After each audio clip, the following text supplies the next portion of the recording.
నిజంగా మన యేసయ్య సన్నిధిలో ఎంతో సంతోషము, చెప్పనసఖ్యము కాని ఆనందం అండి. నిజంగా మన హృదయం అంతా సంతోషంతో ఉప్పొంగిపోతుంది. ఒక్క క్షణం ఆయన సన్నిధిలో గడిపితే, ఆయన సన్నిధిలో హృదయాన్ని కుమ్మరించుకుంటే ఇంకా ఆనందం మాటల్లో చెప్పలేమండి. మన భారం అంతా దిగిపోయినట్టుగా ఉంటుంది. మన యేసయ్యతో ముఖాముఖిగా, మన సృష్టికర్తతో సహవాసం అండి యేసయ్యతో గడపడం అంటే. ఈ లోకంలో కొద్ది కాలం ఇలాగా మన ఆత్మ యేసయ్యతో సహవాసం చేస్తుంది దేవుని మందిరంలో గడపడం ద్వారా. కానీ ఒక దినాన్న మనందరము కూడా తప్పకుండా నిశ్చయంగా యేసయ్య కృపను బట్టి ఆయన రాజ్యంలో యుగయుగాలు ఉండబోతున్నామండి. అక్కడైతే ఇంకా మనతో యేసయ్యతో మనలో ఆయన యుగయుగాలు సంతోషంగా గడపబోతున్నామండి. ఎంత సంతోషము! ఈ లోకంలో మనం అనుకుంటున్నాము ఏదో ఒక ఆనందం ఉంది, ఎందులోనో ఆనందం ఎత్తుక్కుంటాము. ఏదో కొంచెం సేపు సినిమా చూస్తే ఆనందం కలుగుతుంది, లేదా కొంచెం సేపు తాగితే ఆనందం కలుగుతుంది, లేదా ఆ మత్తు పదార్థాలు తీసుకొని ఏదో ఒకలాంటి మత్తులో విహరిస్తే అదేదో ఆనందం అని అనేక మంది మత్తు పదార్థాలకు బానిసలైపోతున్నారు. త్రాగుడికి బానిసలైపోయి జీవితాలు నాశనం చేసుకుంటున్నారు. లేదా సినిమాల పిచ్చి, లేదా ఏదో అమ్మాయిల పిచ్చి, లేదా అబ్బాయిల పిచ్చి, ఈ లోక సాంగత్యంలో పిచ్చి. కానీ ఇవన్నీ కూడా ఏదో సంతోషం అనుకుంటాం, కానీ అవన్నీ మనకు బాధ, కష్టము, నష్టాన్ని మిగిల్చుతాయి. కానండి నిజమైన సంతోషము మన యేసయ్యలోనే, నిత్య రాజ్యంలోనే, పరలోక రాజ్యమే. గనక మన యేసయ్య సన్నిధిని వెతుకుదామండి, యేసయ్య రాజ్యాన్ని వెతుకుదామండి. అందరం కూడా యేసయ్యను ధ్యానించుకుంటూ, ఆయన ప్రేమను ధ్యానించుకుంటూ, మనల్ని విడిచిపెట్టని, మరువని, ఎడబాయని ప్రేమ మన యేసయ్యదే గనక ఆయనను ధ్యానించుకుంటూ ఈ పాట పాడుకుందామండి. స్తోత్రం.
కొరకు నిరీక్షిస్తూ ఎదురు చూస్తున్న ప్రేమ కలిగిన నా తండ్రివి నీవేనయ్యా నా యేసయ్యా. Thank you Jesus, thank you for your love, thank you for your grace, thank you Lord.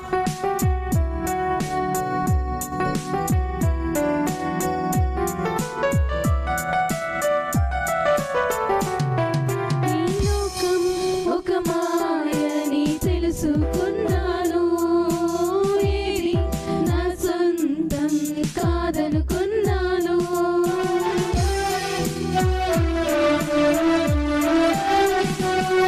ఈ లోకం ఒక మాయని తెలుసుకున్నాను.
నా హృదయం పొంగెను, నా హృదయం పొంగెను, నా హృదయం పొంగెను. Thank you Jesus, thank you lord.